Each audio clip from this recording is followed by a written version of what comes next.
Welcome to the program. Look at you today. Aren't you something? Sitting up tall with your shoulders back, beaming with confidence. I see that little smile on your face. I see it coming through. Yeah, I see it now. Dressing up. Look, you dressed rather well today. What's going on? Is it a special occasion? Is it your birthday? Or did you just take a shower? What is it? Look at you today. Wow. On the air everywhere, this is New England Broadcasting. Welcome to the Ron Van Dam Show. Hold on tight. Things can get a bit weird, if you like that sort of thing. Did you clean behind your ears today? Whatever. Look at you.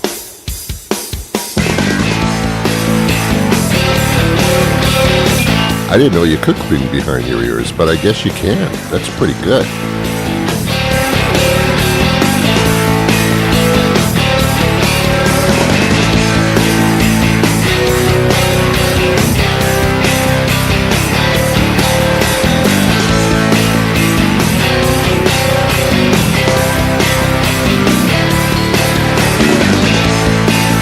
Good morning.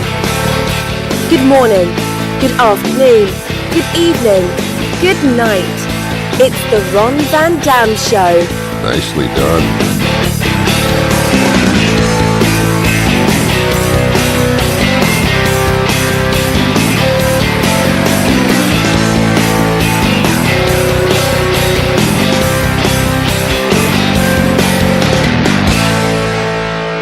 Sit back, relax, grab a cup of coffee, a cup of tea, whatever your liquid libation may be in the morning, and join us as we take a look at the world around us. As much as it's a pleasure to be with you, the pleasure is actually all yours. And now, here's your host, Ron Van Dam. Thank you very, very much. Welcome to the program. So anyway, hey, you do look good today. You have some kind of cologne or perfume on? What is that? That's a sweet scent. Aww. Yeah.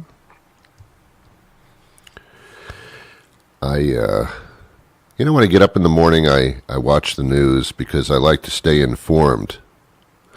I wish some of you would do that, but apparently you don't.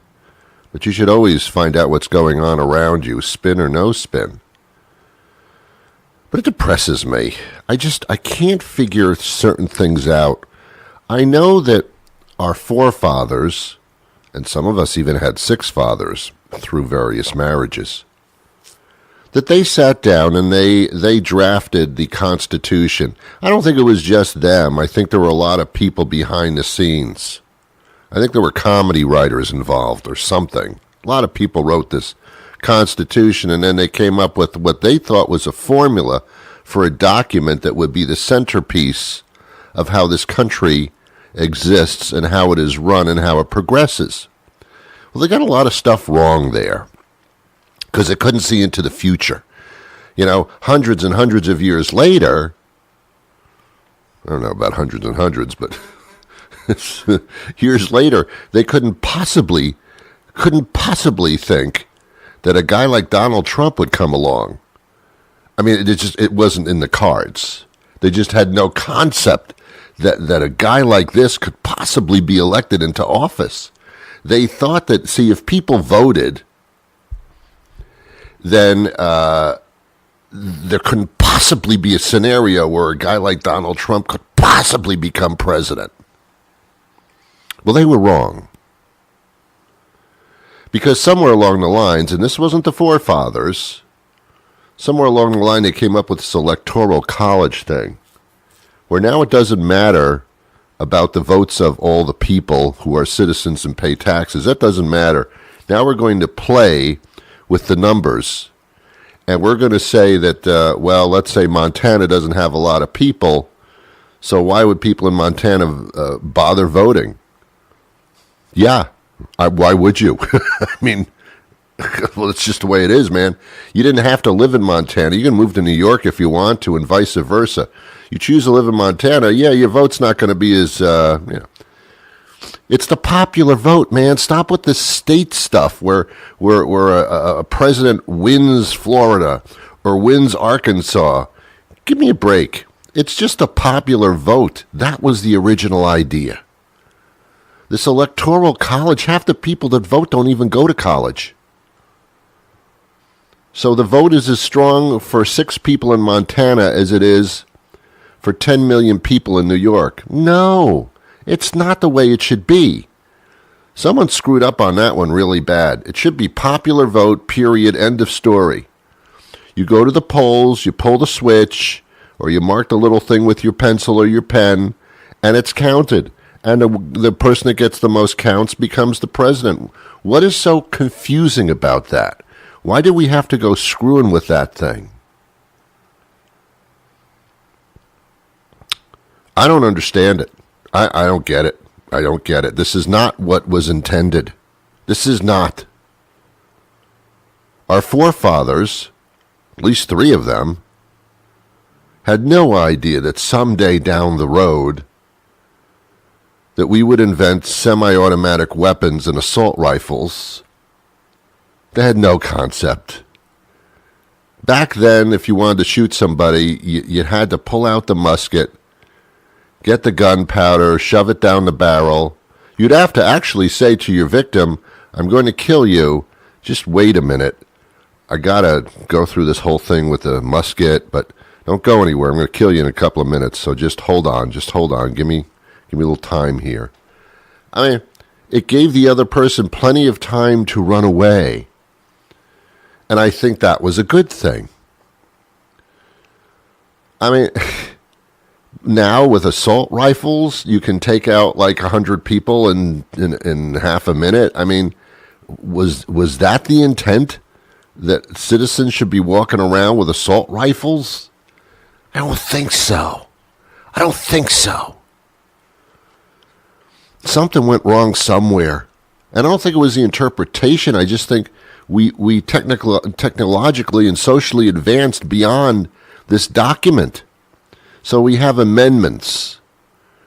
That means that we take the rules of the land and we change them.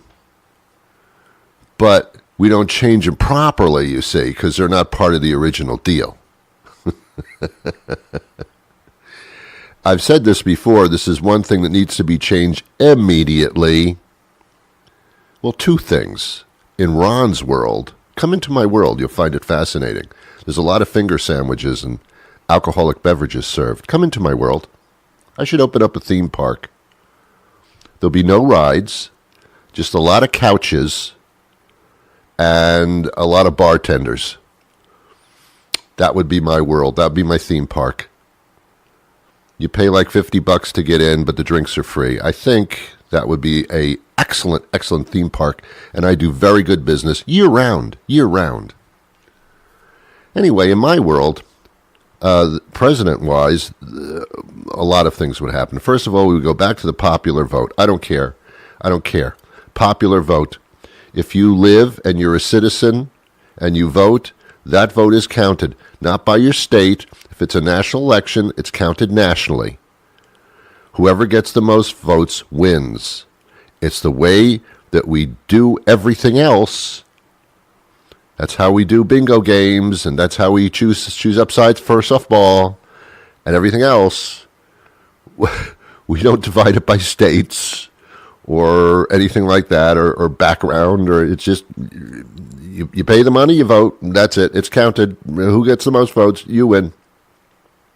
Let's get back to simplicity. That would be number 1. Number 2 is presidential elections would be every 2 years, every single freaking 2 years. None of this 4-year bullshit. You can do way too much damage in 4 years, similar to what Trump said he would do and then doesn't, or start screwing with things that we didn't think he would screw with. 2 years, and that way you better be on your toes every day you get up. And the presidency is a horrible, horrible job. I don't know who would want it, except for some power-hungry, egotistical maniac with delusional views of everything. In other words, Trump. Otherwise, any smart individual would not want to be president. I can't figure out a reason why there would be. unless they wanted to actually help the country and the people therein. Again, that would not be Trump. He's out to help himself in every way, shape, or form, and members of his family who actually are part of the kingdom. I've never seen a president come into the White House and have all the top security jobs, his family. Right? Yes, Ivanka is going to run this division of the country. What experience does she has? Oh, she sells dresses. She sells dresses. Okay, well, there you go. There's your qualification right there. And I'm going to bring in my daughter and her husband, and I'm going to bring in the rest of my family. My two sons, they will also be part of my cabinet. What, are you serious? Yes, and I only choose the best people. I will choose the finest people. What? Your finest people have pleaded guilty and are being indicted. You choose the finest people? You choose the finest people, you let them go, and then you demean them publicly as being total idiots when you were the one that chose them. Yeah, you make some great decisions, babe. Yeah, keep on making great decisions like that, and then prove yourself wrong.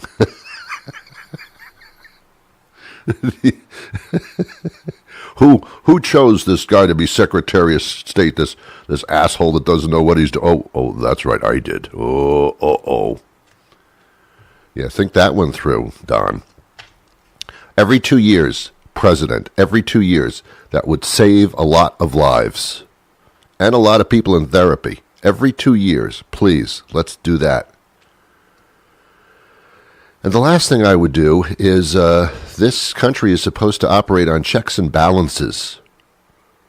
And that, for those of you that may not know what that is, that has nothing to do with your checkbook. And if you balance it at the end of the month, most people don't do that anymore. They don't have checkbooks and they don't balance anything. They have no idea what they have in their account at any given time, I guarantee you.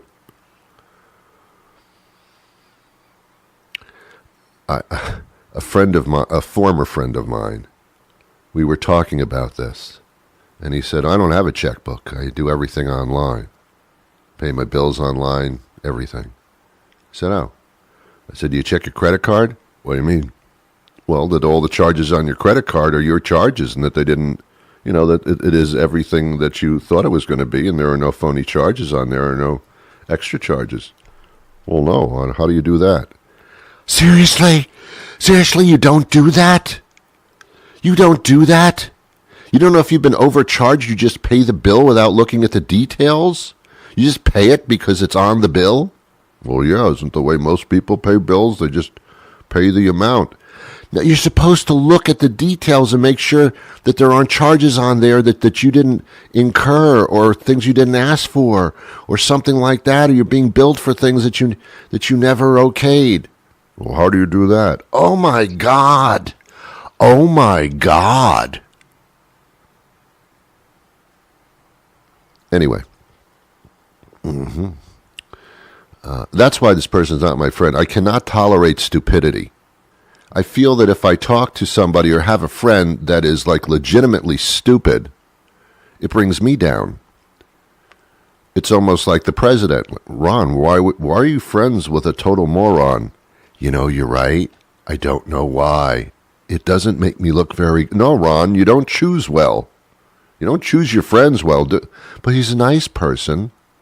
He's a moron, though. Yeah, you're right. You're absolutely right. Here's what I believe should happen in my world. That Congress should be as powerful as the president. This executive order thing and the president doing things like a king does. I decree by executive order, as I sit here and was elected by the people, by state and electoral college, that I decree and I will sign this and this will happen immediately, without say-so from the public, nor the Congress, nor anybody. I am the king. See, here's what I thought, and I was wrong. I thought that when we became America, we broke free from that king stuff that was going on in England, you see. No more kings. This is going to be a democracy where the people run the place. The people are the employers. Oh, I guess I got that wrong. I guess we're going back to the kingdom dictator thing. And again, I thought the Constitution was supposed to protect this. I didn't think that the president should be allowed to become a king and completely not even look at Congress or start maligning them if they don't do what he asked them to do. I did not know that that was the way that was supposed to be. You see, this is all screwed up. This is all screwed up. Let's get this Constitution thing going. Let's do some fixing here. I didn't know I was going to walk into a dictatorship. Anyway, that would be my world. Have the people take over, not the one orange-faced guy. Anyway, I move on. Oh, really? Oh, do you, Ron? Do you move on? You're not showing that you are. You're stuck on one subject for 7 hours. Sorry, man. I watch the news. It bothers me. Trump's wife, Melania, or Melanoma, I don't know what her name is. I don't know. She's the one part of the entire Trump White House organization that you can't really understand unless you listen carefully because she has a very thick accent. She's about the only person with an accent in the country that hasn't been considered for deportation just yet.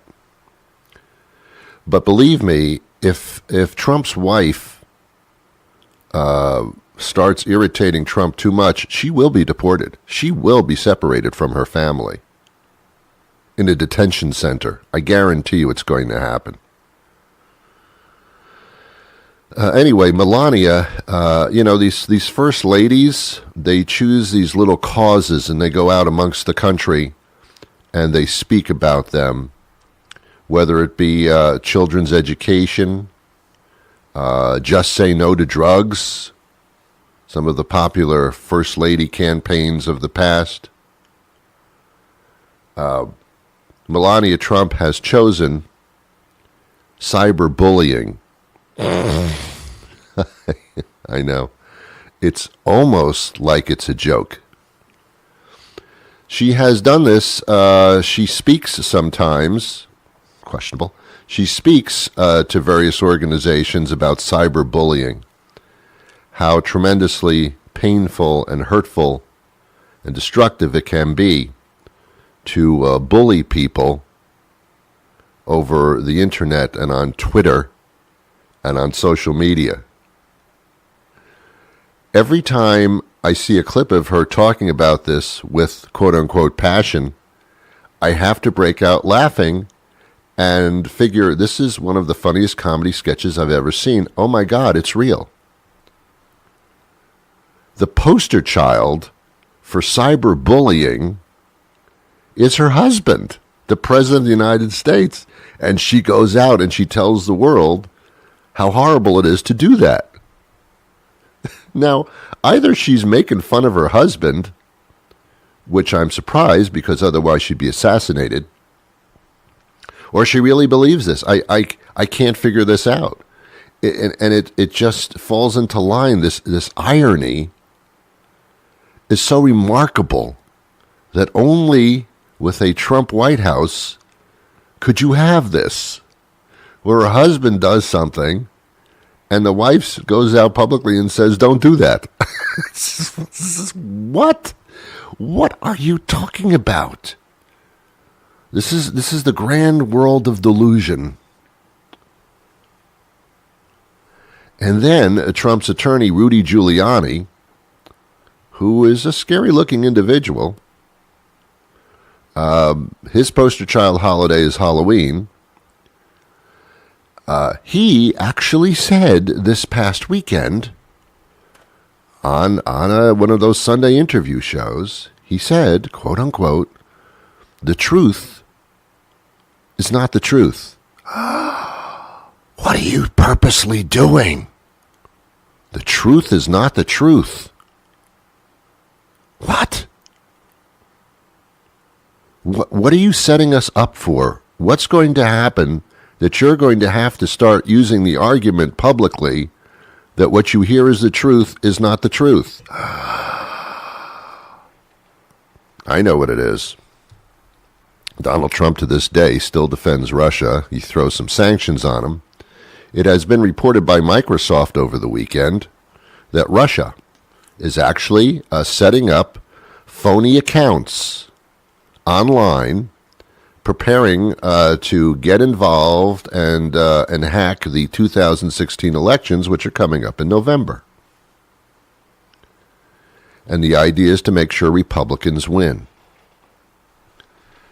Here, you would figure that there'd be some outrage. Microsoft is outraged, but that's about it. Because the public is too stupid to understand what's going on here. And that is that Donald Trump, as the president, is doing everything in his power to not admit that Russia is doing this interfering in our election. He refuses to say it. He says it could be somebody else. It could be them. Probably not. I don't know. Unless Vladimir Putin has pictures of prostitutes urinating on Trump's face, I don't understand why Trump is protecting Russia so much. And then I thought, well, my goodness, wait a minute. I still don't have Trump's tax returns. Every other freaking president has released their tax returns to become president and as they are president. It makes the public understand that we need to know if this person's above board or not. We have to be above board. We can be audited. Trump's been audited. And Trump, through the entire campaign, said, I can't show you my tax returns because I'm being audited. And the U.S. government kept saying through the whole thing, no, you don't have to, no, you can show them. There's nothing to do with it. Go on, you can show them. We're not telling you not to show your tax returns. You can do whatever you want with tax returns. Trump says, I can't show them. I'm being audited. You're full of shit. It's what? They're being hidden from us, ladies and gentlemen. They are purposely, without question, they're purposely being hidden from us. You know who's got his tax returns? Mueller. You know who has got the indictments and the guilty pleas from people that worked closely with Trump during the campaign and after? Mueller. Bob Mueller, a special investigator on this Russia probe, if you're listening to me, you probably got a lot of stuff on people. I know you're indicting people, and you've indicted 8 of Trump's campaign people. And you've indicted up to 19 or 21, I don't know the exact number, of Russians who got involved in the 2016 campaign illegally. And Michael Cohen, Trump's personal attorney for years and years and years and years and years, who knows where every dollar of Trump's money is and every piece of problem that Trump got into and how he handled them. The heat is on. It's on the streets. Mueller's got enough stuff to put this guy away right now, but he's waiting. Bob, come on, let's get it on. Get it on. And here's another thing.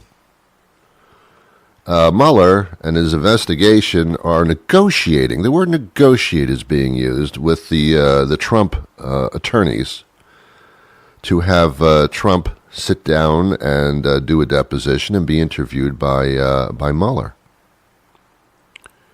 And I don't quite understand, and I have to ask an attorney, but I don't know if they know presidential law, why they don't just subpoena the guy, subpoena Trump. Why are you asking him? Give him a subpoena. It's possible that you cannot subpoena a sitting president. I don't know if that's the case or not, but why not? Why not? Why not? How is this president not as equal as I am? How is this president not a citizen? How is this person, this Trump guy, to be treated differently than I am treated? I pay my taxes. I don't think Trump does. We have enabled a rich person to make himself richer, and all of his friends who are rich, he actually said to them after he passed this tax cut, this tax restructuring, he actually said to them, and it's quoted, "I just got you guys a lot of money." Who does this? Who does this? And we just sit here and we complain about it, as I am, with no resolves. We just wait for the world to be destroyed until the next presidential election.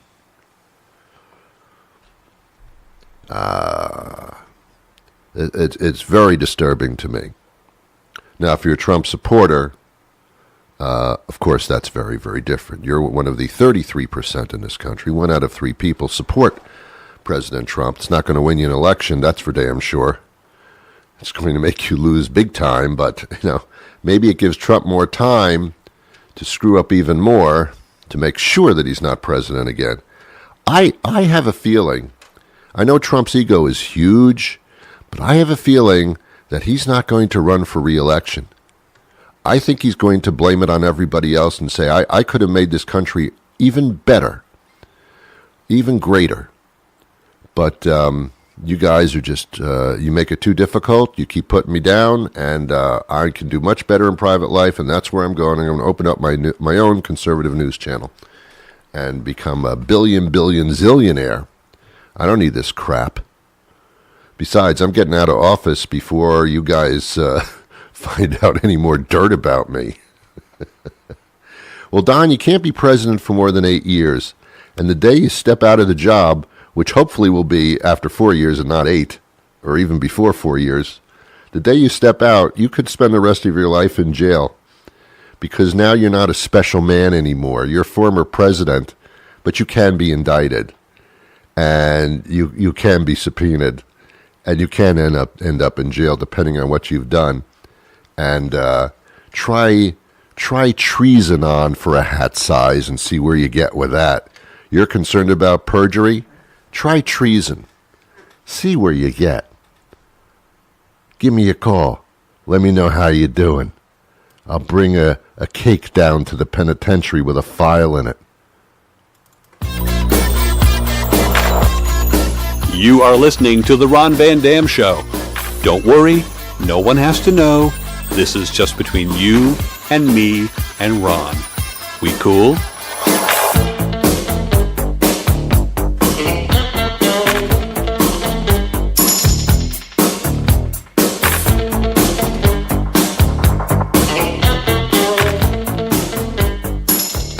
I know so little about golf other than it puts me to sleep, and I get a really nice nap accordingly, so it's not a horrible sport in that sense. I've never been to a golf tournament because I have somewhat of a semblance of intelligence. But I have watched it on TV. My father used to watch golf on TV, and he would fall asleep, and yet he loved golf. But it put him to sleep as well, which wasn't a bad thing. So I don't know much about golf at all. Some of the names of these PGA Tour people I'm familiar with, but I'm sure I've not seen them play golf because I would have indeed fallen asleep already. However, they are spokespeople for things that do happen. And Tim Herron, who's a PGA Tour person who does quite well, this is a real interesting story because his handicap is not a handicap in golf. He has an actual physical handicap. Hey, everybody. Hi. How are you? We're great. Great. Hey, we're talking to some interesting people here. First of all, you got the 4-time PGA Tour champion, Tim Herron. Most of us are familiar with him. And you got a board-certified hand specialist, Dr. Damon Edmeni. And thank you for being with us today. This is a subject that is interesting, and Tim, I know you firsthand can tell me that you've got concerns about this, and you're getting involved in a program called the Facts on Hand campaign. What is that? Well, factsonhand.com, you can go to the website. But what it is it's a campaign for a hand disease that I have. Yeah. And it's kind of been in my family. My father has it, my sister have the same condition. Oh. And I learned about it because it drew their fingers down to their palm. And I was always concerned, like, man, I'm a professional golfer. I don't know if this is something that I have to be kind of concerned about because I use my hands quite a bit, especially, holding the golf club and stuff. Yeah, I would think that would come into play. And then I noticed about 7 years ago that I was starting to get the same condition. Oh, okay. So, Doctor, this isn't something that most of us ever talk about. We talk about all kinds of possible problems with the body, but we never talk about the malfunction in the hands. Is this fairly common? Yeah, it's actually, Dupuytren's disease is a very common condition, and you're right, I think it's been overlooked for a lot of years. And that's one of the reasons why we're bringing this campaign to the forefront, just to try to make sure that we bring awareness to patients and people across the country, because it is very common. It essentially is a disease that affects the tissue under the palm, and it essentially creates a contracture where it draws the finger down, like Tim was mentioning, which obviously can be very debilitating if you think about it. You go to wash your face and you can poke yourself in the eye, or you try to shake hands with people, and it can turn into an issue as well. So it's a very common thing that I think is very underrepresented, like you said, as far as what we're looking at. Tim, how long have you been dealing with the manifestation of this? I'd say 7 years, and it progresses. Other people, it progresses differently. So it was more aggressive in my sister. I see. 7 years, and I've just kind of seen, I call it growing, but it probably isn't really growing as a doctor. But it is. I guess it is growing. So. Okay. So, with attention and knowledge, is this a controllable situation? Yeah, so the good news is early awareness is really the key, and certainly there are multiple treatment options, including surgical and non-surgical approaches to this. And really, the best thing to do is if you're concerned about you having something like this in your hand, to seek out a hand specialist in your area to really have a conversation about what treatment would be best for you. Okay. Is this only a situation of genetics, or are there other? I assume that there are many reasons that one can have malfunction in the hands. Besides this, of course, different manifestations of it. But we hear all the time about carpal tunnel syndrome. Some of them quite severe to the point of non-use. Is that all in the same family, or is this a nerve situation? What is this exactly? Well, it's a condition that involves the tissue, so it's not related to the other entities that you mentioned, but certainly there are different levels of severity that you can see, and thankfully Tim's isn't very progressive at this point in time, and he's still able to play, but we do get patients in the office where their fingers are basically completely drawn down into their palm, and certainly that could be even make the simplest of tasks very difficult for the patient. How would I know if I have this particular situation, or a problem with my hands might be a result of something else? I assume I would check with my doctor. Yeah, I think the best thing to do certainly is to check in with a hand specialist if you have any concerns about your hand. But some of the manifestations of it would be lumps or bumps in your hand. But a finger being drawn down into the palm is really the key component here, as Tim could mention. Yeah. Let me ask you one more question here, because we all go to our family practitioner or primary care specialist first, and the question is, are they up on this enough to be able to say we need to send you to a hand specialist, or you've got some arthritis, it'll be all right? I think nowadays the awareness is getting better, but I certainly think that there are many non-hand specialists out there that really are not very familiar with the condition as well. So that's why I think if you have any concerns, to seek out a hand specialist would probably be more appropriate. Okay, very good. So Tim, you're doing well then, huh? Still good? Yeah, I'm hanging in there. I'm almost 49, so I'm getting ready for the Champions Tour. Wow. I'm going to be a rookie again, so, of course I'm concerned about my hands, making sure that as a rookie I got some years left in me to play some golf. Yeah, how does one become a championship rookie? That doesn't make any sense. I know, it doesn't, does it? Well, it's the only sport where we have a senior tour, which they don't like calling it senior because Right. it seems almost too old. I know. The Champions Tour now they call it. Gotcha. Okay. So it's a senior tour when you turn 50. Well, the best of luck to you. Although I don't think you need luck. I think you're doing great. Luck's always good. Well, all right then. Good luck then. Yeah, thank you. But experience trumps. Oh, I said that word by mistake. Experience trumps luck. Okay. Where do I go for more information? Well, for more information, you can go to factsonhand.com. Okay. Thank you for bringing this to light seriously, and it's important. Thank you. Thank you. Thanks. Take care. Very nice. Very, very nice people. Golf people are nice. You never see them, arrested for domestic abuse or... Well, actually, I guess you do. Well, anyway.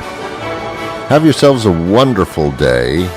I wish you peace. I mean that from the bottom of my pants. I really do. I hope you have a nice day. I mean, not really. I don't know you that well, but, whatever.